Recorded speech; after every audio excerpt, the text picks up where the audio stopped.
À 74 ans, Mick Mars a stupéfié ses fans de longue date, alors que des tensions profondément enfouies, des problèmes de santé et des batailles juridiques autour de Mötley Crüe continuent de remodeler la façon dont les gens perçoivent l'héritage du groupe. Pendant des décennies, Mars est resté une figure tranquille, debout dans l'ombre, tandis que le chaos explosait autour de lui, s'exprimant rarement en public et ne devenant presque jamais le centre de controverses. Pourtant, après avoir passé la majeure partie de sa carrière à éviter les projecteurs, il se retrouve au centre de certaines des conversations les plus bruyantes auxquelles le groupe ait jamais été confronté.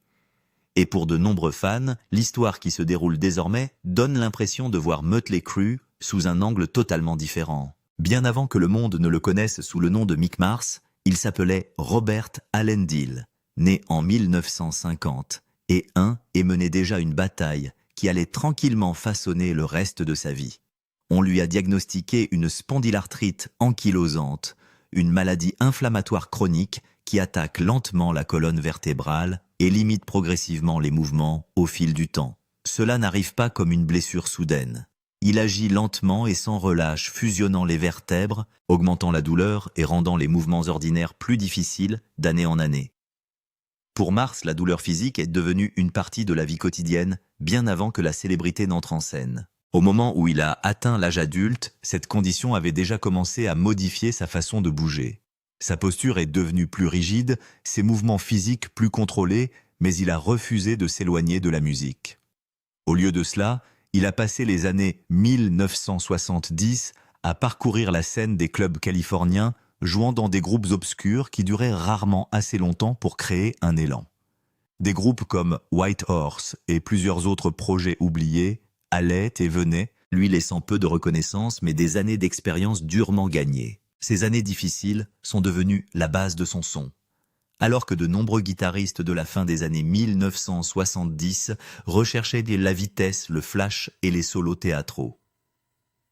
Mars a développé quelque chose de plus sombre et de plus lourd.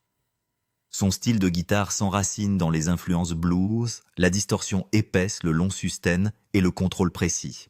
C'était un son façonné autant par des limitations physiques que par un choix créatif, et il finirait par devenir l'un des sons déterminants du glam metal. Tout a changé en 1981 lorsque Mars a cofondé Mötley Crüe aux côtés de Nikki Sixx, Tommy Lee et plus tard de Vince Neil.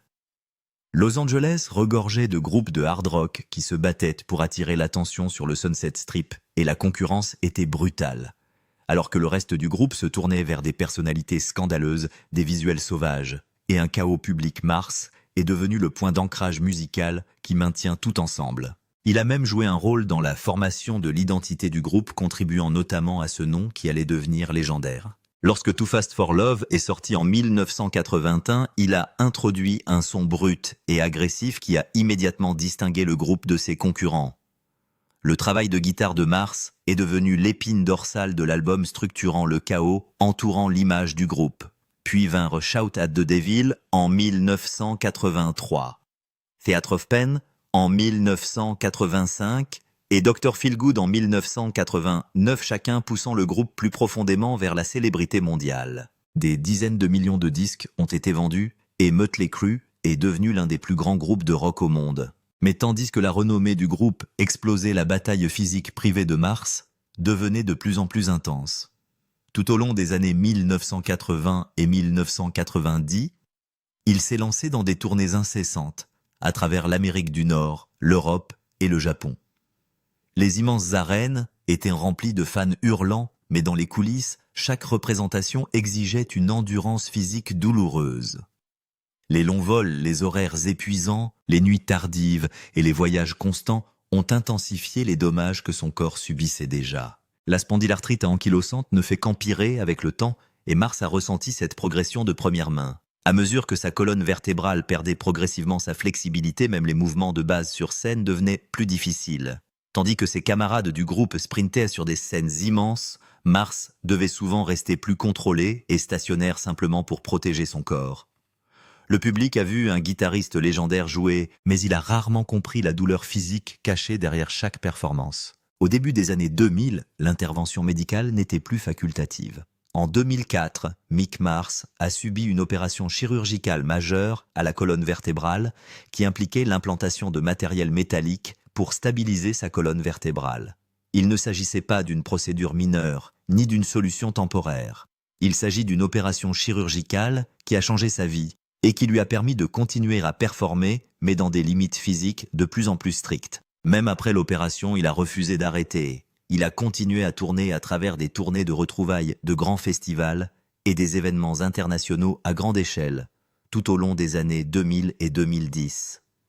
Ces tournées exigeaient des heures de représentation, des répétitions constantes, une fatigue due au voyage et des efforts physiques répétés.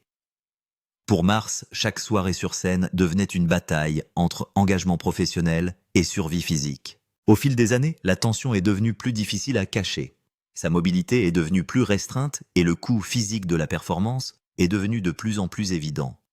Même s'il pouvait encore jouer ses parties de guitare avec une précision incroyable, la joie de jouer était éclipsée par ce que son corps endurait chaque nuit. Le monde des tournées lui-même a également changé. Les productions sont devenues plus importantes, les calendriers sont devenus plus serrés, et les attentes en matière de performances explosives sont restées aussi intenses qu'elles l'avaient été des décennies plus tôt.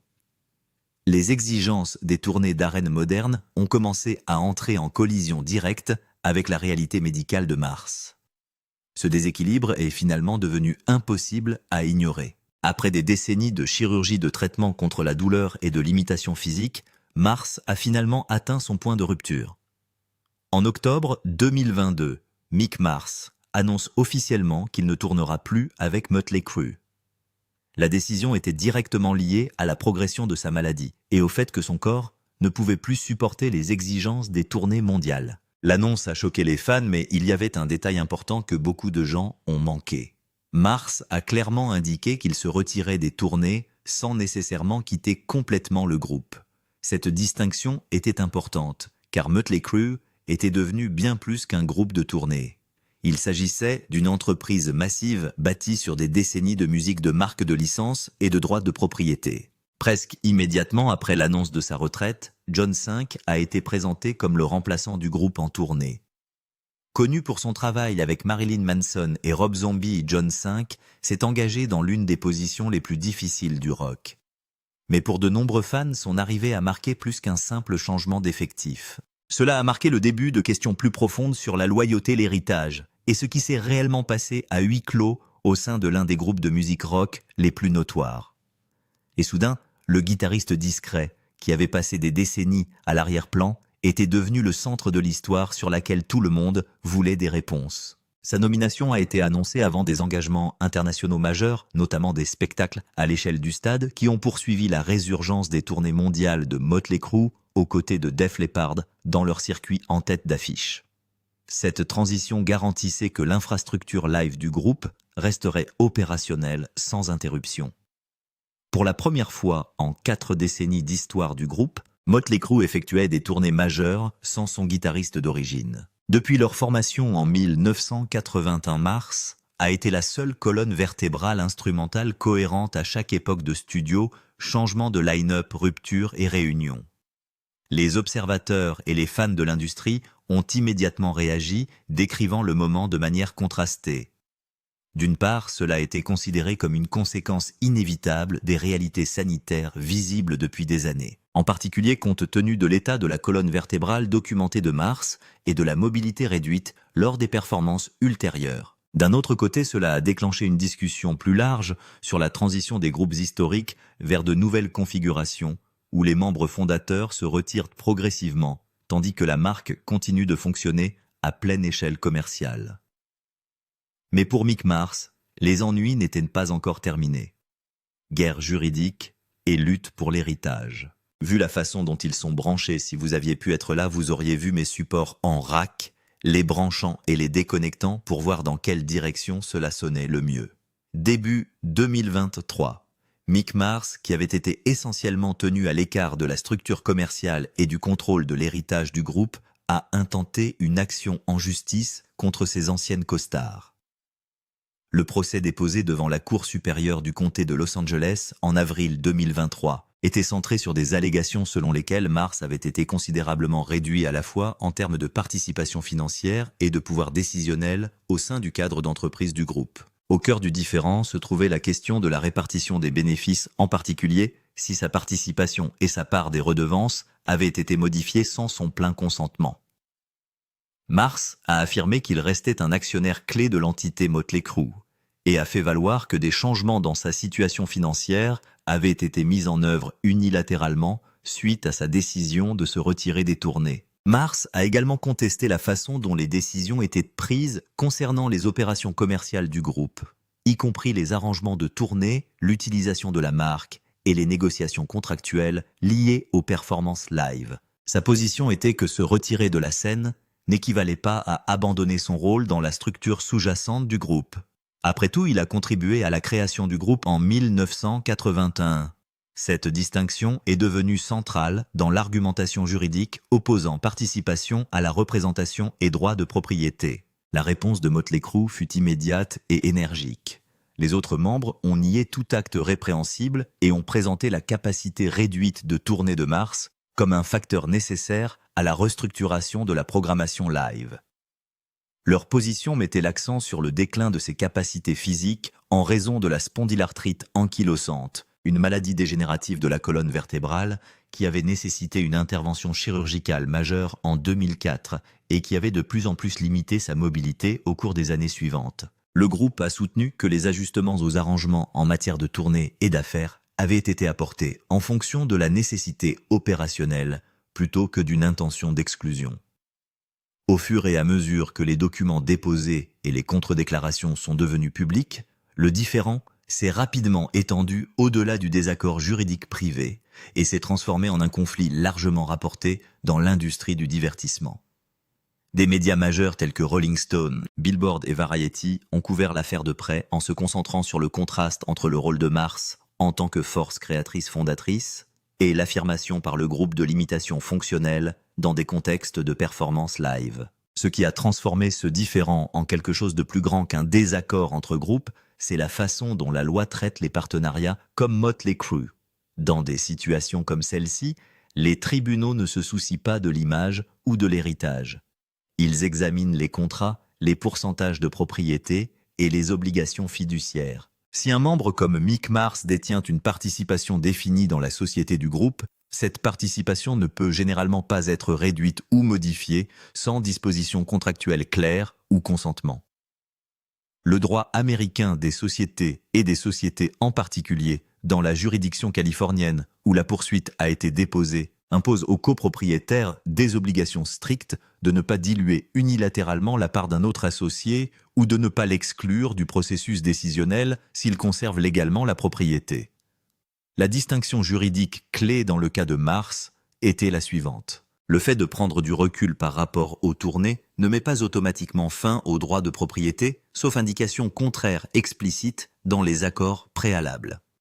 Le procès de Mars en 2023 devant la Cour supérieure du comté de Los Angeles alléguait exactement cette violation, affirmant que sa part de propriété avait été réduite et son droit de vote mis à l'écart sans autorisation appropriée. Le groupe a répliqué en arguant que les réalités opérationnelles avaient changé, soulignant la capacité déclinante de Mars à se produire en direct pour justifier la restructuration des tournées et des sources de revenus associées. C'est là que des cas comme celui-ci tournent souvent autour. Si les revenus sont principalement liés au spectacle vivant, l'argument en faveur d'une restructuration devient plus fort. Si elle est liée au catalogue, à la marque et à la propriété héritée, l'exclusion devient alors juridiquement plus difficile à justifier. Le procès n'a jamais abouti à un verdict dramatique en salle d'audience. Au lieu de cela, en 2024, les deux parties sont parvenues à un règlement privé, clôturant l'affaire sans divulguer publiquement les conditions financières, la révision des participations ou les changements de gouvernance. Cela est courant dans les litiges très médiatisés dans le domaine du divertissement, où un litige prolongé risque de révéler les structures financières internes et les contrats que les deux parties préfèrent garder confidentiels. Les réactions au sein du monde du rock et des médias ont sensiblement penché en faveur de Mars, en particulier parmi les musiciens chevronnés et les commentateurs de l'industrie. Dee Snider a publiquement critiqué la situation, la qualifiant de triste façon de traiter un membre fondateur, tandis que la guitariste Tracy I. Guns a décrit cette décision comme une décision commerciale qui ne convient pas aux fans. L'animateur de radio Eddie Trunk a été plus direct, déclarant que Mars était le gars le plus cohérent musicalement dans ce groupe, et se demandant comment un membre fondateur pouvait être écarté de cette manière. Mais pour vraiment comprendre pourquoi le procès a autant touché, il faut examiner l'histoire interne de Motley Crue.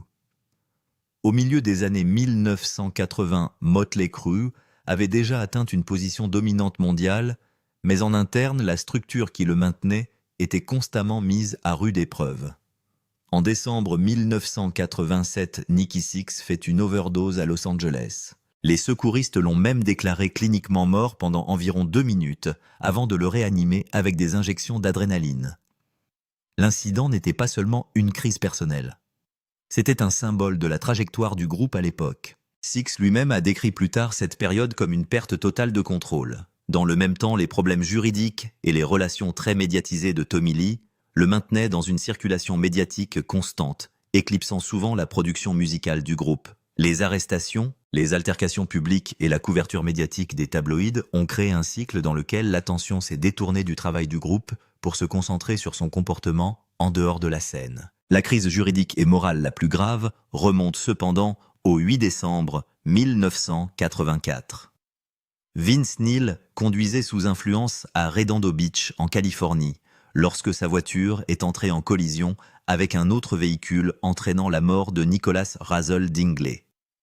Neil a ensuite été inculpé et a purgé une peine de prison, ainsi qu'une probation et une restitution financière. L'incident a laissé une marque durable non seulement sur l'image publique du groupe, mais aussi sur sa dynamique interne. Cela a introduit un niveau de gravité qui allait au-delà des excès typiques du rock'n'roll, obligeant le groupe à faire face à des conséquences majeures. Au milieu de ce chaos, Mick Mars fonctionnait comme la présence la moins volatile et la plus constante, tandis que les autres traversaient la dépendance, les problèmes juridiques et les troubles publics. Mars est restée largement absente de ses gros titres. Lors des sessions d'enregistrement, en particulier à la fin des années 1980, les producteurs et les ingénieurs ont noté que Mars était souvent le seul membre systématiquement prêt à suivre les parties. Lorsque le groupe est entré en cure de désintoxication collectivement avant d'enregistrer Dr. Feelgood en 1989, c'était la première fois que les 4 membres étaient sobres pendant la production. Et le résultat a été leur album le plus réussi, commercialement vendu à plus de 6 millions d'exemplaires rien qu'aux États-Unis. Le travail de guitare serré et contrôlé de Mars est devenu l'épine dorsale de ce disque, ancrant un groupe qui avait auparavant du mal à fonctionner de manière cohérente en studio. L'instabilité n'a pas disparu dans les années 1990. En 1992, Vince Neil est licencié à la suite de conflits internes concernant son engagement et ses performances, obligeant le groupe à une transition risquée. Ils ont fait appel à John Corabi et ont sorti un album éponyme en 1994 qui, malgré les éloges de la critique, n'a pas réussi à égaler le succès commercial des versions précédentes. Cette période a révélé un problème plus profond. Sans sa programmation classique, l'identité du groupe s'est fracturée. Mars, cependant, est resté pendant la transition, continuant à façonner le son du groupe, même si sa base commerciale s'affaiblissait. En 1997, Neil revient rétablissant effectivement la formation d'origine. Mais les retrouvailles n'effacent pas des années de tensions accumulées. En coulisses, les désaccords contractuels et les conflits financiers étaient tout aussi persistants que les conflits personnels. Les revenus détournés, les droits de publication et les décisions en matière de marque sont devenus des points de friction récurrents, d'autant plus que le catalogue hérité du groupe a pris de la valeur.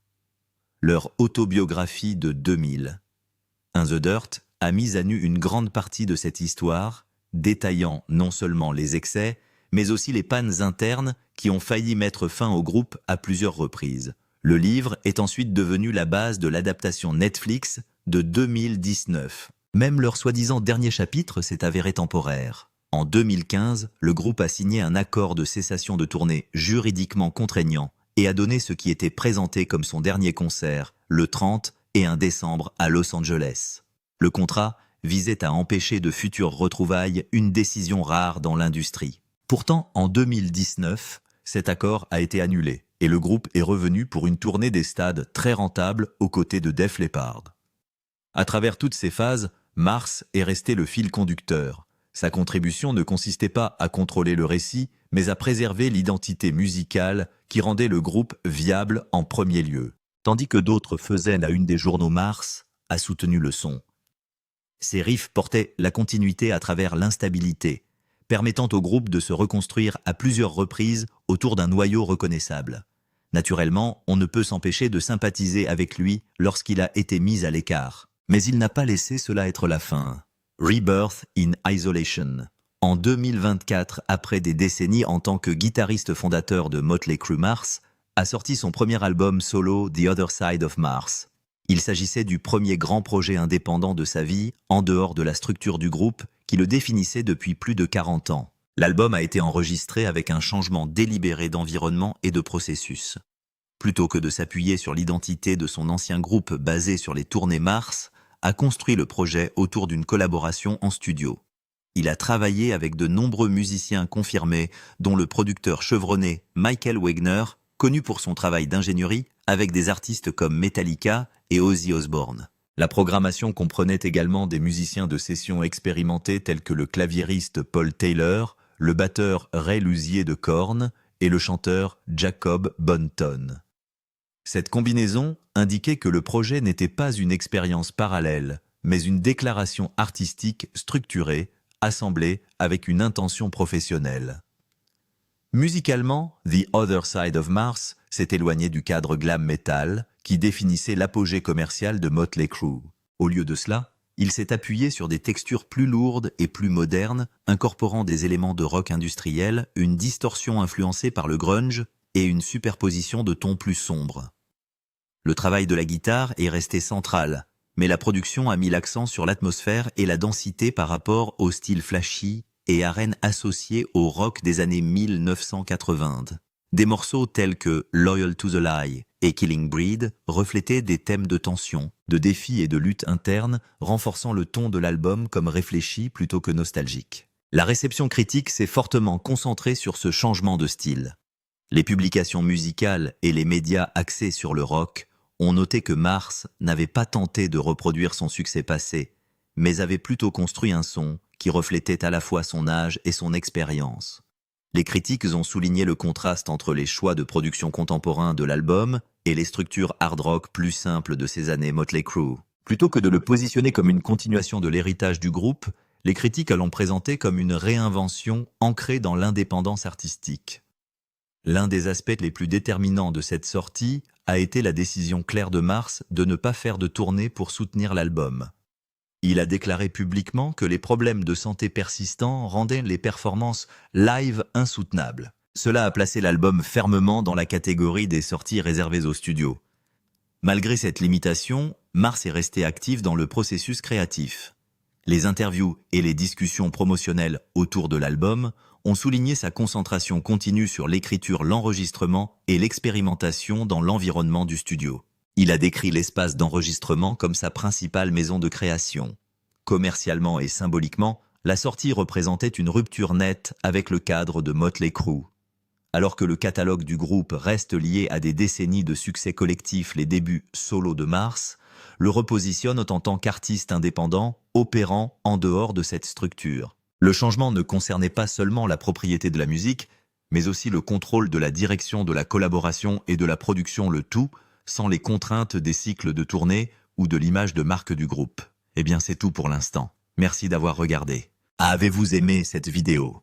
Si c'est le cas, pensez à aimer, à laisser un commentaire et à cliquer sur le bouton d'abonnement pour ne pas manquer nos nouveaux téléchargements.